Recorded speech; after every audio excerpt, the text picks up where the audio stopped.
Morning po, Mantani. I am ready! GMA Weather, serbisyong totoo ng GMA News. Good morning, Igan, at good morning mga kapuso. Patuloy po na uulanin ang malaking bahagi ng Visayas dahil po yan sa low pressure area na binabantayan ng Pag-asa.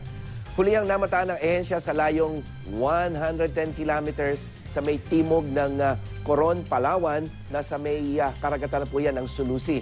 At base sa datos ng The Weather Company, magkakaroon ng katamtaman hanggang sa minsan ng malakas sa pag-ulan dyan sa kanlurang bahagi ng Visayas. Hanggang katamtamang pag-ulan, thunderstorm naman po ang maaaring maranasan sa iba pang bahagi, ibig sabihin din sa may eastern at central part.